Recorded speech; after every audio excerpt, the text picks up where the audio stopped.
Welcome, everybody, to Inside Reality. My name's Jeffrey Candeleria. I'm your co-host, along with the producer and our main host, Mr. Jimmy Tran. And we dare to search for truth, not our truth, but something extrinsic that we try to peek into occasionally. And of course, we want your commentary. We'd love you to continue to share this podcast. And we think it's a pretty insightful podcast. How you doing today, Jimmy? How you doing Doing today? great. Yeah. We should tell them what the name of the podcast is, right? Well, Inside inside Reality. reality. Yeah. Inside Inside. reality. And Yeah. of course, all that's an illusion.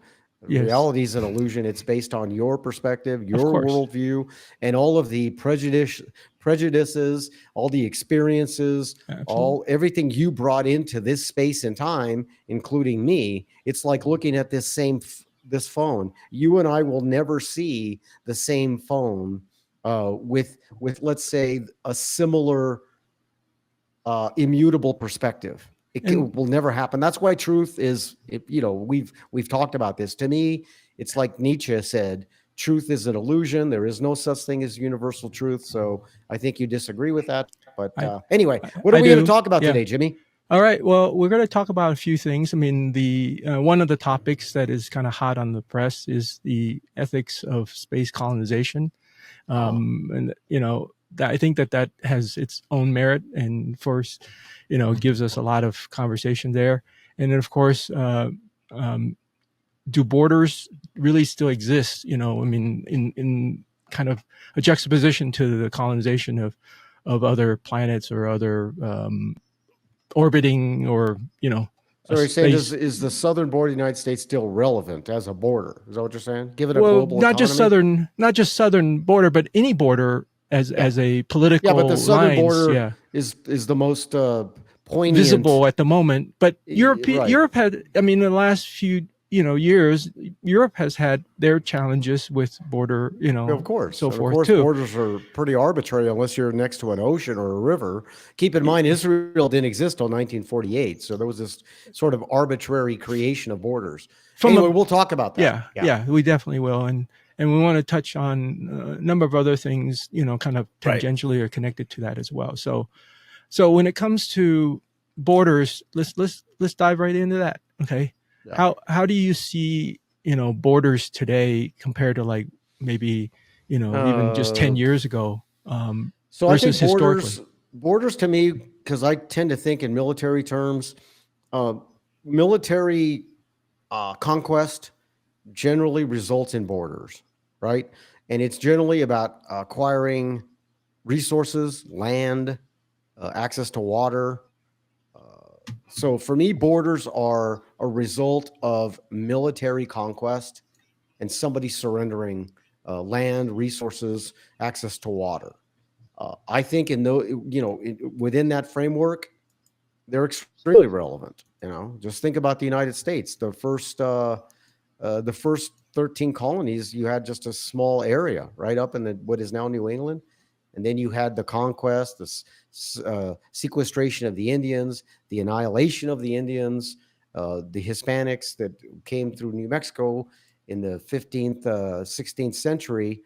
We also did some of the same thing. We sequestered Indians. In some case, there was some annihilation, but mostly assimilation. Keep in mind, the Native Americans in the Southwest are still here. New England, they were either annihilated or moved to reservations. That's the main key. But remember, most of the conquistadors or the settlers, my ancestors, including Oñate and others, some of which were looking for resources. In Oñate's case, he was looking for silver. Are you aware of this? Well, Yeah. not gold. In this particular case, he was looking for silver. Well, and So like Ponce de Leon in Florida, looking for the fountain Florida, of youth. Yeah, or Florida. fountain Yeah, of youth, looking for the right? fountain of youth. So yeah, so these are that's part Yeah. of the story of But history. in any case, New Mexico, as an example, was part of some massive area that didn't necessarily have borders at that time, right? And then they claimed the New Mexico area as part of a kingdom, because remember, New Mexico was a kingdom, a territory, and a state. Are you aware of that? The Yes. governance? Mm-hmm. Real Yeah. interesting. Yeah. So when it was a kingdom, it was part of this big swath of land, and then you had a territory, and I think after the Treaty of Guadalupe in 1848, New Mexico was part of Arizona and Texas, Yeah, the New and Mexico then not till territory. 1912 did it become a state, and you created this arbitrary square, because New Mexico looks like a big square, called borders. So they're just arbitrary, approximations of a sovereign area based on either a political policy or a military conquest. Yeah. Well, Anyway, I mean, that's whatever that means. Well, the easiest descriptor, I guess, is like if you have neighbors, right? You live in a home, you have neighbors, where your property line ends and where his or hers begin. Those are borders. I mean, on a smaller scale, obviously. And of course, we can take it all the way down to our sovereign border of our own, own space, right? Our, we call it our bubble, right? I mean, so everything kind of emanates from within that. Is how I look at it. The difference is when you live, whoever you is, live in a neighborhood, you're sharing water, you're sharing a street, you're sharing infrastructure. Resources. But when you have states as borders, New Mexico doesn't share its oil and gas necessarily with Arizona the same way you as my neighbor share the same access to water or access to a street. So there are some distinctions there. Well, you can. It depends on what your quote unquote policies are, right? I mean, the United States, again, part of the misconception is that the United States, is a country, but sort of, right? We're a federation of countries, really, right? That's why New Mexico has its own constitution versus Arizona and California. So each of the states is actually a separate country in its primitive definition of countries, right? Because we've unified under this federal system. Therefore, we made it easy for trade to occur between states, right? Because it's pretty much a no. We don't do tariffs in the same way, right? And so it's a free trade zone that kind of expand between, and so part of joining the union was to get those advantages, right? In including common defense, and that's the whole idea, right? And so it's not about. And that's part, I think, where a lot of those lines gets blurred, and so when it gets blurred, the confusion arises, and of course that creates the kind of trouble we have. Make no mistake about it. Federal governance, federal authority still has precedence over states. So, for example, to an extent, so the FBI can come into your house in any state of the union, but your local sheriff can't go to West Virginia and deploy the same sense of authority in terms of, the FBI as one small example. Correct. But the principle behind it is that we are, as an individual, is the ultimate line of boundaries, if you will, right? So we, and then we have the castle doctrine, which controls our home and our property. You're king of your exactly. home. And then that's been challenged many times. Though, well, I get that, but that's all part of the principles behind the Constitution and the Bill of Rights and so forth. Right. And so if you look at it, you see that each level is a delegation to the other levels, right? And so that's why the 10th Amendment, for instance, anything that was not, specifically delegated or given to the federal government, delegated to the federal government, is reserved in the state. And the same thing occurs on the local level, where the county sheriff is really the despot, if you will, of that region, right? And so everything kind of flows really out of that. That's why the sheriff can make some very, very important. That's why one of the most important position, because the sheriff actually is the president of that, because he's the executive branch. Again, you're watching Inside Reality. I'm Jeffrey Candeleria. This is Jimmy Tran. The reason I like debating you is because you're kind of an idealist. I'm not. I'm a pragmatist. So you keep putting forth all these ideals, but in the real world, it doesn't express itself that way. I'll give you an example. You have this access to American justice for all. That's an illusion. Do you think a person from Albuquerque, New Mexico, who makes $10,000 a year and is living a life of sustenance, has the same access to justice as somebody in Vermont who's a Democrat, who owns 79 acres of prime land there and is worth, let's say, 500 million bucks. Do those two people have the same access to justice in this place called America? No. So don't continue to espouse all these ideals as though they approximate themselves in reality. It doesn't happen. It does not work like that. It doesn't in a cross, regional areas like that, what you're talking about, because obviously, Silicon Valley or Connecticut and so forth is definitely different than Albuquerque, New Mexico. I get that.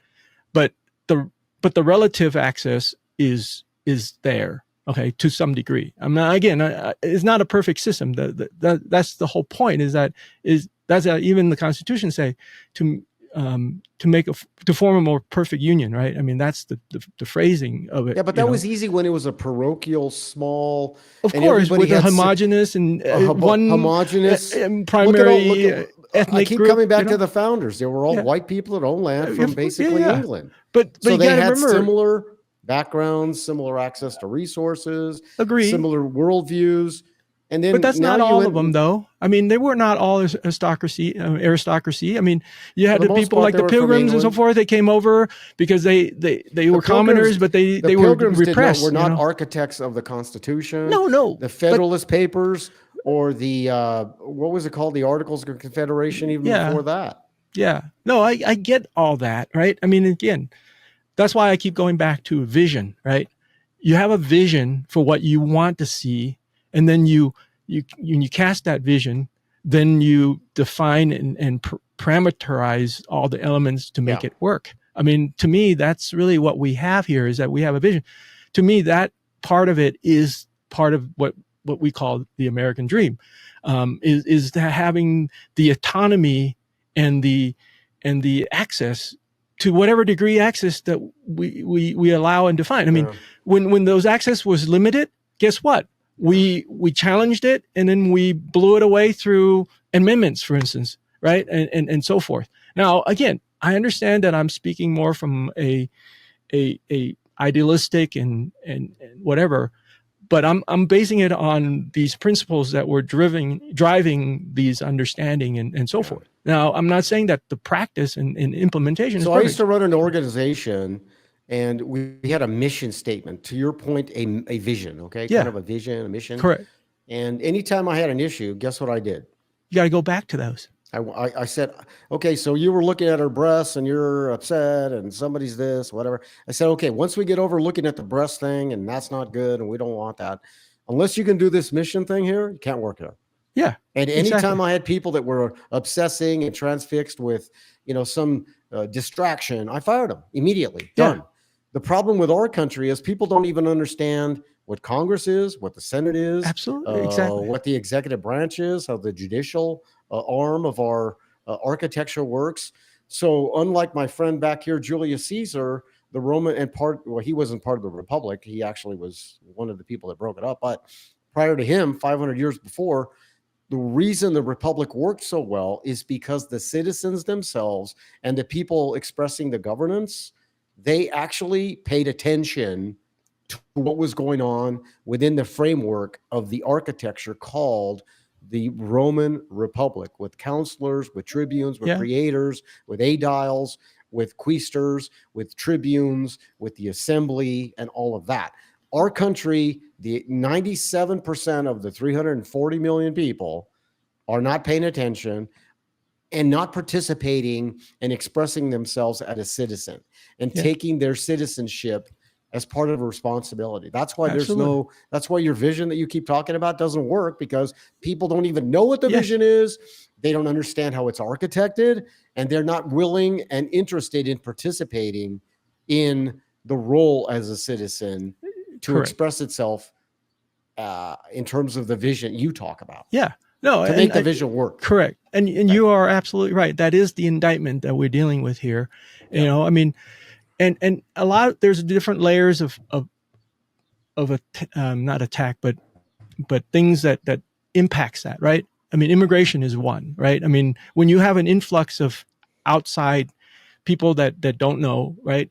They come here, and if they don't assimilate because they're not taught and they're not accepting those principles, then you're not going to get that, right? And so when you do that over enough generations, you're going to end up with Right. this situation.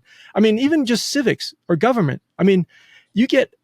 I mean, I remember. I mean, I grew up in California, part of the public school system. Okay, we studied all kinds of stuff, obviously, and today there's even more stuff that you study that are not Yeah. even relevant in many Right. cases. But Right. we had one semester. That's it of government, So we had, like, in my senior year, okay, we had the civics and government class, one semester. So that means half the year. That's it.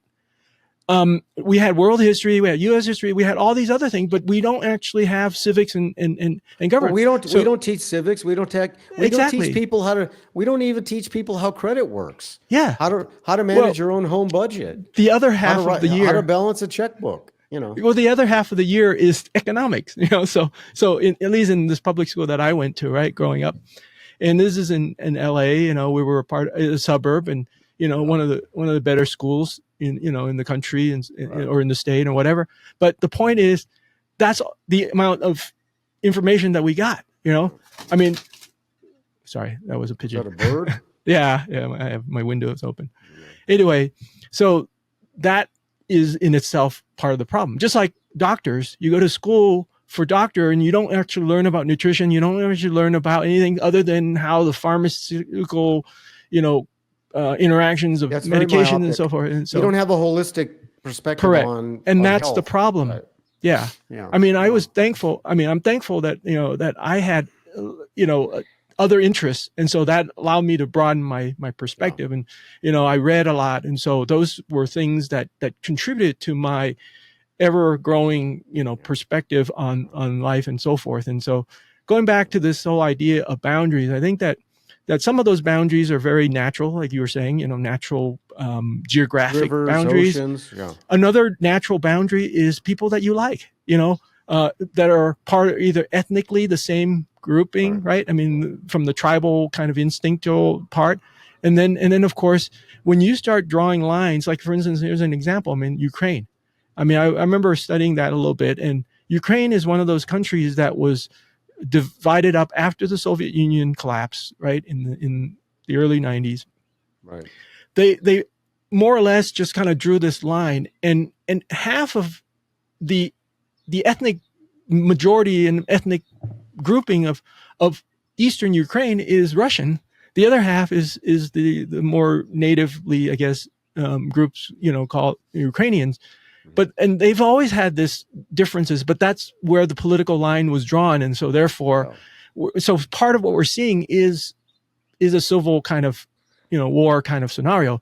I mean, it's not a fully civil war, but it is somewhat of a civil war in the sense that you have this. Well, this I think situation. What you're saying is what I clumsily tried to say earlier by the way, this is Inside Reality. It's a very unique podcast. I'm Jeffrey Candeleria. This is Jimmy Tran. We're not tied to, even though I'm a Republican. I'm a reticent Republican. Yeah. But the point I'm making is this: I'm not coupled to the Republican Party. I think it's a broken two-party system, but I have to kind of make a choice.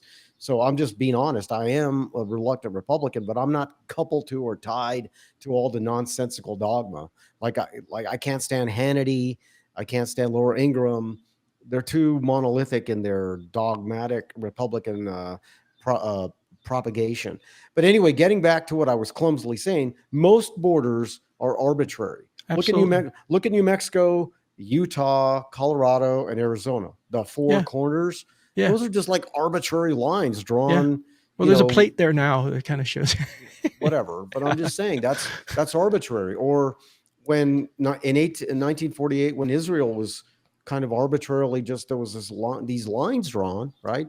Yeah. Look at Vietnam, right? You had the North Vietnamese, the South Vietnamese, the line in between, the Mason-Dixon line. I mean, North and South Korea, just all these arbitrary, just imposed areas, and I don't know how to, in a sense, justify their viability in some cases, right? Because they're just arbitrary.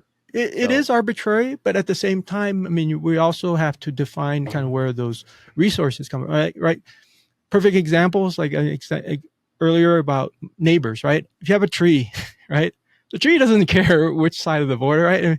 So So if the tree is growing on my property and it extends, or vice versa, in my neighbor's property, right? That's where the tree trunk and the roots are, right? But the roots don't have boundaries, right, in the same way, right? And so the tree is going to cross over into my property, so or it goes out into the alleyway outside, right? And so there are laws that kind of says, okay, well, those are, like, for instance, if it's in the alley, right, that means that you are free, if I understand correctly, you're free to partake from the, because it's in public space rather than in your private. I can't walk onto his property. You're talking about lines of verticality, right? Correct.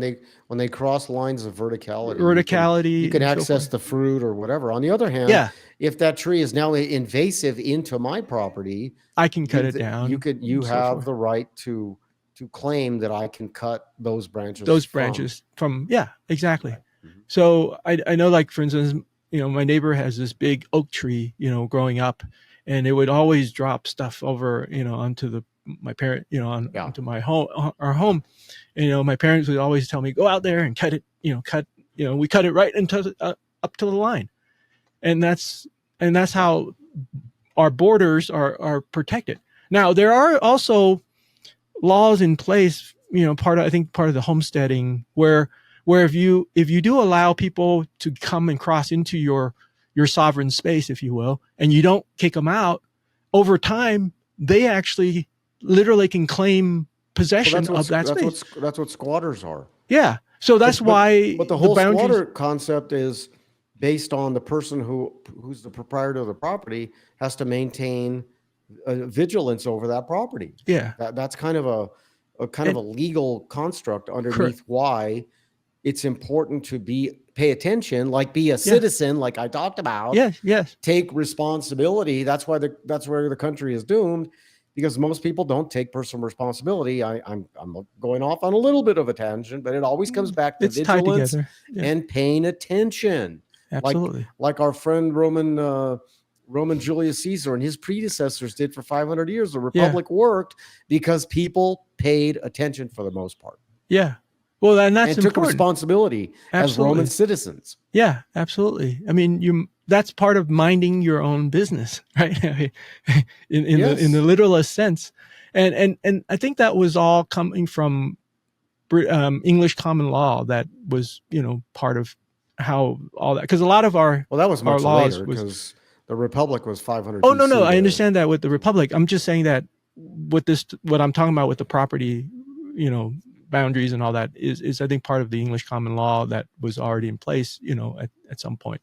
Again, but remember that during all these different times, though, whether it was the Republic 500 BC to basically 39 in the BC, and then you had the Empire, the Pax Romana from right after this guy Augustus through Marcus Aurelius, and then you had later on feudalism, and you had all the common law and all that. That's 1500s, 1400s, 1300s, 1200, whatever it was. But people had more reliance on each other to make their community work, because if you're a coppersmith and you're making metalworks, but I'm the blacksmith next to you, and then you've got the guy, hauling water to us, and somebody bringing hay to us, feeding the horses. All those things had an interrelationship. Absolutely. That's why people had to pay more attention. It was in their self-interest too. There was this codependence on each other in these communities to make the mechanics of their infrastructure work. The problem today is you've got this. People are much more insular, living in densely populated cities, and are less reliant on you. I don't need you to haul in water. Yeah. I don't need the blacksmith to make a horse shoe for my horse, who brings in foodstuffs for all of us or whatever, because the interdependence has been removed. Correct. And so I think that's really why people have gone off on these, tangents and aren't paying attention to being citizens. And that's why personal responsibility isn't quite at a premium as it was before, because you don't need to have personal responsibility to still carve out functionality in this sad world we live in. Well, I don't know if I agree that personal responsibility, actually, to me, personal responsibility is actually more. How? I mean, more than less.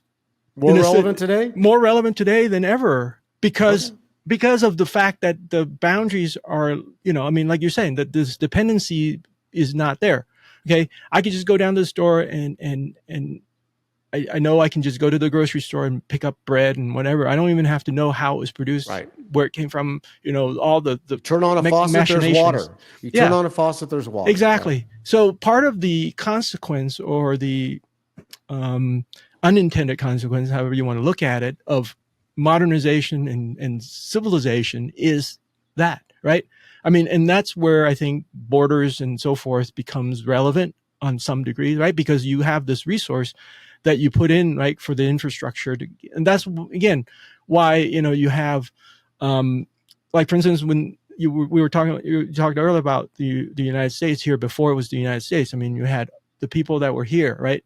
There's a lot of different explanations, but they didn't have the well, for one, they didn't have the common defense, right? They were warring with each other to begin with, and so that was something that the people that came along took advantage of, so we can keep going and build out, and you can see how all this is happening. And so if we don't take the personal responsibility for our own selves, right, then, and we rely on this system, and now with AI and with automation and with agentic AI and so forth, it's going to be even a bigger problem with what you were talking about, where there's going to be multiples of that, because now it becomes even more. I mean, I remember growing up, watch the Jetsons, right? Yeah, or any of these movies where you had, I was all more these... a Flintstones guy myself, but, but even the Flintstones, I mean, you had, I forget which character, but there were always something that they were doing to make things easier and better in life. The Flintstones were a takeoff of the Honeymooners, yeah, where Pharrell Cramden was always scheming to basically circumvent responsibility, to make a quick buck. And Correct. That's what Fred was doing. Fred was basically, what's his name?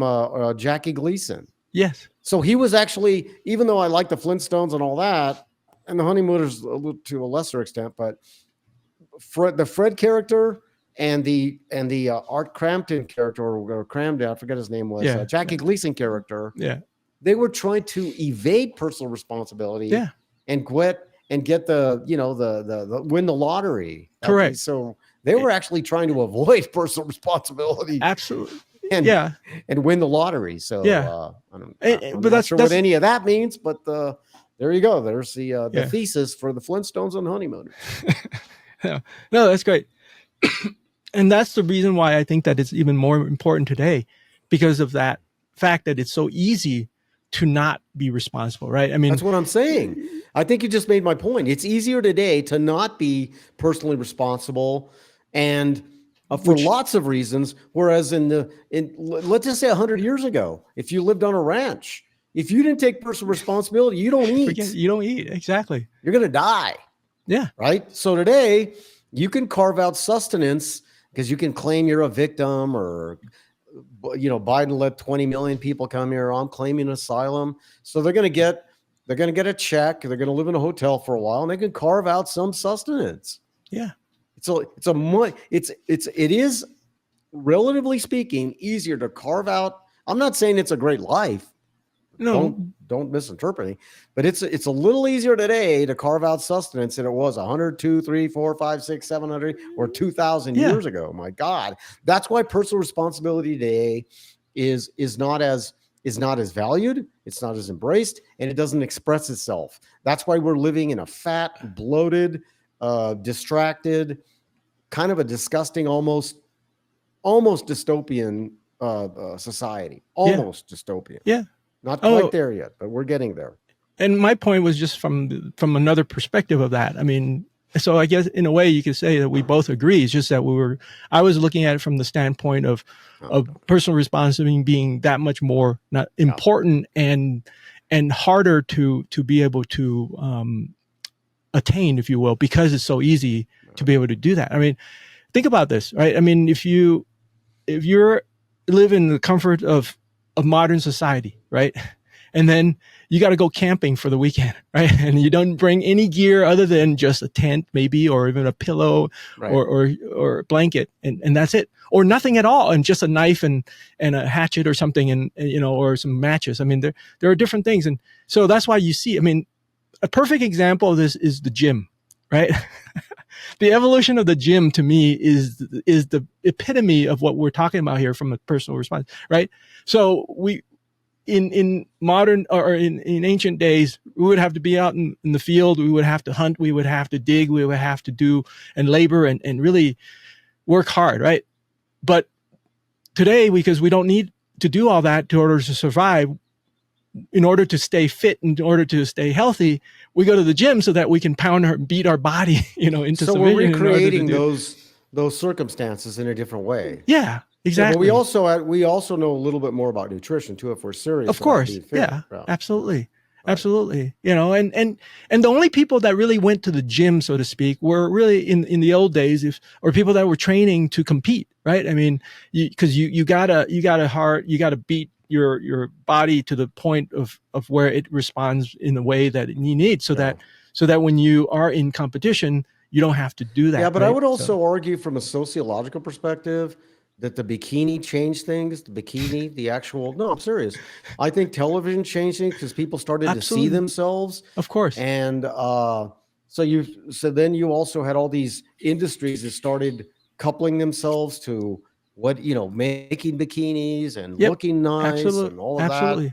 So actually being fit is almost a luxury of the modern technological era. Agree. Yes. Right? Because it's a privilege to be able to go and spend time to be fit, as opposed to, 1,000 years ago, you're just trying to get some water for the next week for my household, and maybe kill a deer or something for a little bit of meat. Yep. If you're even allowed to, because you're living under a feudalistic system, or you're living, under some totalitarian architecture somewhere under Ivan the Terrible or something. I don't know. So exactly. Anyway, let's get back to what we started with, and talking about borders and accessing or imposing ethics and morals to claiming the moon or Jupiter or Mars or something like that. I really like that topic. Again, this is Jeffrey Candeleria, Jimmy Tran. This is Inside Reality. If you'd like to share the program, please do so. If you'd like to sponsor the program, how can they do that? Whoever they is, Jimmy. Yeah, so I set up a Patreon account, so you can go on there, and we'll have other options for people that don't want to use Patreon. Patreon is a nice, quick way for us to be able to set it up so that you can have access to some of our outtakes and some of our behind-the-scenes conversations as we continue to develop this podcast. And today we're talking about borders, and we're talking about the ethics of space colonization, or we will be talking about the ethics of colonizing space and the ethics of that. So let's start the program here. I'm Hispanic. One of my ancestors was, through 7 generations ago, whatever it was, not technically an ancestor, but one of my Candeleria, I think Armijo ancestors, came here with Oñate to what is now actually Albuquerque, New Mexico in 1598, right? Yeah. And he was looking for silver, but he was a colonialist, he was claiming the area, which was occupied by a lot of Pueblo Indians. Remember, they didn't have horses. Yeah. The Indians in 1598 did not have horses, did not have cattle, did not have sheep, did not have metal works, did not have wine, didn't have any of that. So he came here looking for silver and ultimately claimed it for Spain. Albuquerque was actually claimed as an actual villa or city or village in 1706. He exaggerated the population, but the point is that ethical? Obviously people would argue no. So when we go to the moon, the United States has been there, right? 6 times, I believe, 6 times. Yeah. So we've planted flags there. Yeah. Isn't that claiming? That's claiming that space. Yeah, absolutely. Right? So what's the difference between, if you have the technology? Keep in mind, the Spaniards in 1598 had technology that was 300 years beyond the Native Americans, or 200 years beyond the Native Americans, right? I mean, they think about even their accoutrements and their rifling and all of that. they had technology that was at least, let's say, what would you say, 100 years advanced, 200 years advanced, whatever it Easily. was. Yeah. Yeah. So we went to the moon because the United States was the most technically advanced country in the world in 1969. Yeah. Russians were close, but not close enough. Yeah. So does the technology give people the ethical precedence to claim something if they've innovated their technology such and lived their vision to do what they said they would? Does it give them ethical precedence to claim that space? Well, Yes or no? I mean, I think that there is some level of precedent. I mean, yes. I mean, do. Because here's the thing, right? I kind of mean, do. well, think about this. I mean, even back in the days when you have in search of gold, right? I mean, you have, when the gold rush, right? The territories were pretty much like open. Whoever can find a claim, and then they claim, right? The space. Got about 10 minutes. So yeah. So right, and so you do have the same kind of concept. It's like, okay, if you have this open wild, I mean, let's say we do go and we claim the moon, right? And we start really colonizing the moon. And then we come to find out there are these little moon people that actually lived on the moon. Okay.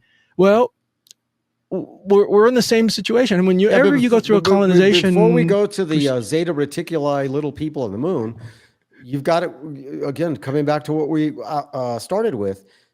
When we colonize the moon, whatever that is, the United States, whatever that is, you have to create borders. We're not going to claim the entire, sphere. I don't think. Well, you can if you have the means to defend it. I mean, that's the idea, right? I mean, if you can defend it. I think the colony, even when New Mexico was colonized, they created these sort of borders. They weren't actually surveyed and actually earmarked official, and actually put into place.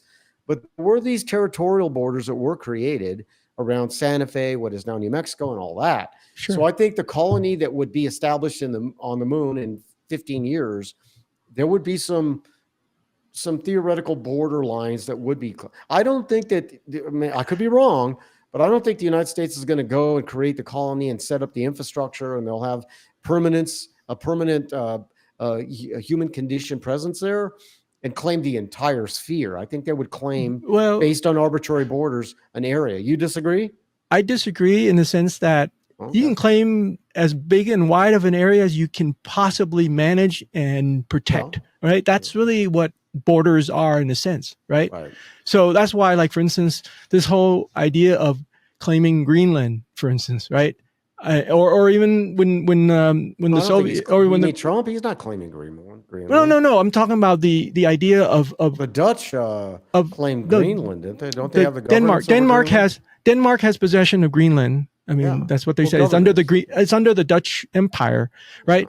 But Greenland is an independent and sovereign political entity, and they can define kind of their own, kind of like a loose commonwealth like Canada with the UK and so forth, right? And so, but the alliances that they form is what defines where they land. Get back to the moon, though. Get back to the moon. But I'm using these as analogies, right? So the moon is the same thing. If we have the means to be able to control the whole moon, because we can, make sure that we deter anybody else that comes on there, and we make sure that we collect the tariffs and the taxes that comes when people come in, the toll. I mean, sorry. Yeah. Then you could ideally. So that's not an ethical point, though. That's a military execution of protecting your correct. Land it's not or ethical colony perspective. So. Well, the ethical line is, should we allow that? Ethics of it, no, I don't think the United States is going to go claim the sphere of the moon. I just don't see that. Even the United States is self-aggrandizing as we are, manifest destiny, and we're a very selfish country and always have been. Come on, let's be honest about that. But I as selfish and avaricious. Every country is selfish to the same. I mean, it's not like it's fine. We have a monopoly on that. Fine. But I don't think the United States, in its selfishness and technological superiority, would claim the moon. I just don't think that's a good solar system political thing to do. I just think they would claim parts of it based on what they colonized.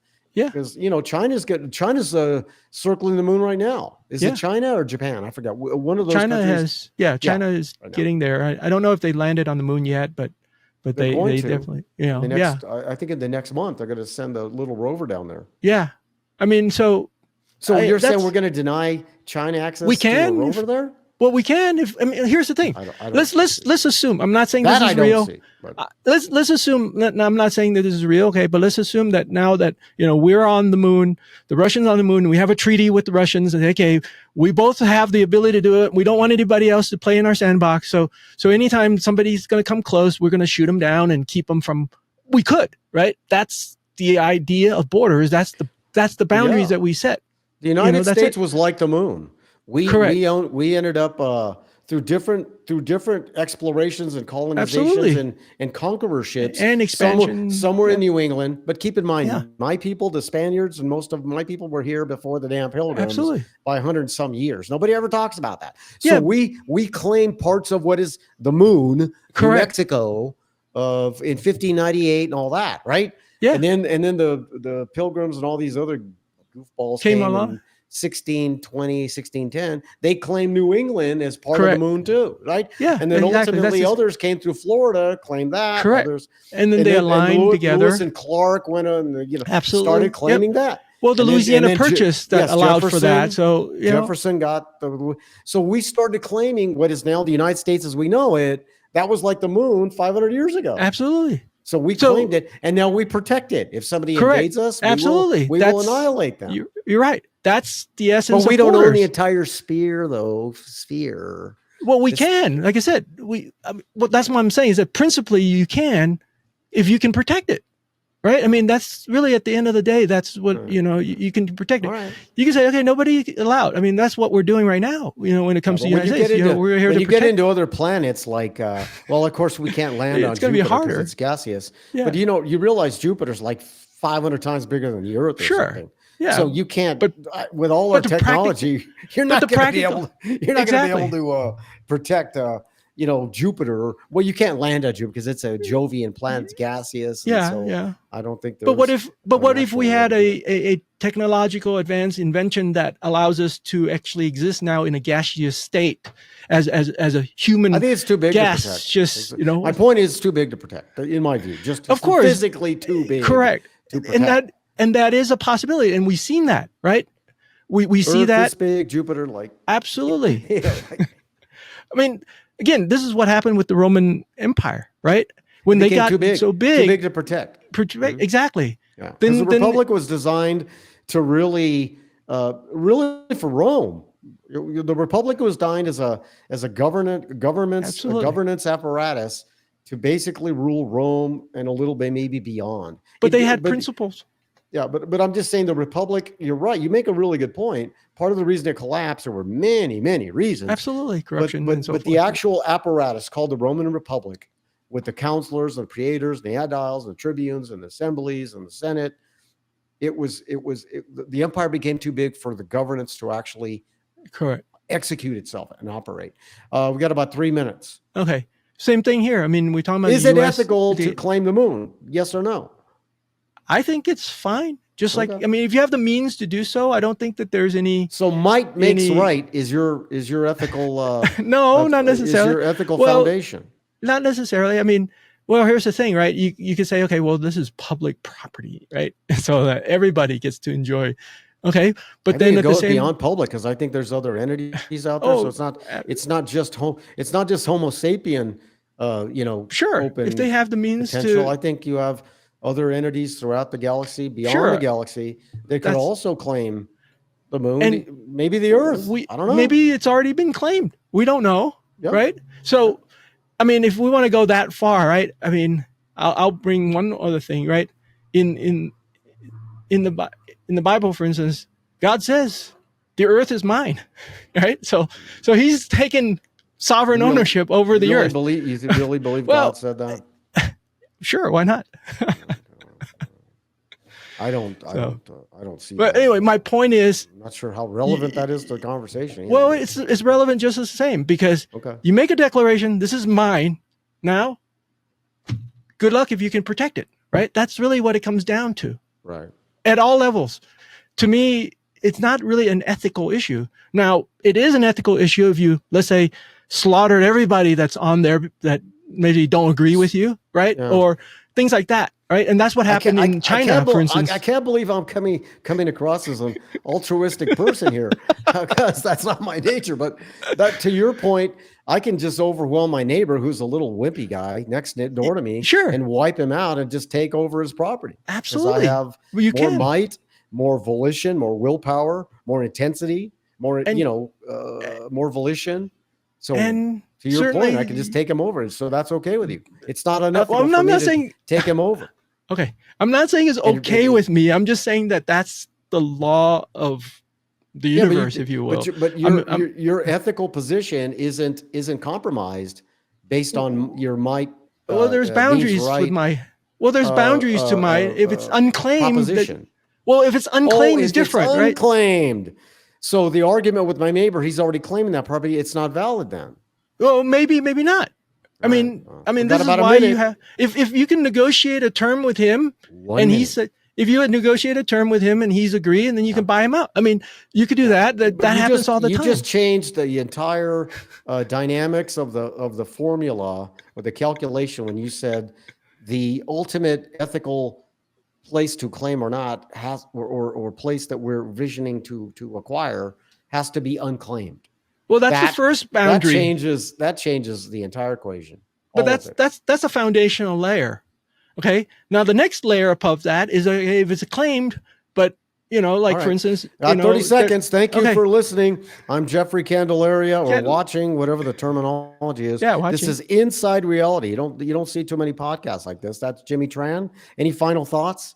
Yes. So last thought is that, ethics has other elements to it, and it includes the impact that we have with the other individuals, or other other individuals, or if there are animals there, right? You gotta there's ethical questions around how do you deal with that and treat with that as well, right? So all of those are all part of the equation when it comes to claiming, right? So if I claim that, but I can't control it, I can't manage it, I can't run it. Watch the 1973 Belmont race, the greatest sporting event in the history of all sports. Secretariat beat Sham and all the others by 32 lengths or something. The greatest spectacle in sports achievement of all time. And Secretariat was the only animal. Of course, we're animals too, but the only animal as we see it that was Sports Illustrated Sports Person of the Year, or Sports Entity of the Year, 1973. Thank you again, Jeffrey Candelaria, Inside Reality. Jimmy Tran. We'll see you next time. Bye-bye. Bye, Julius Gaius Caesar. Bye.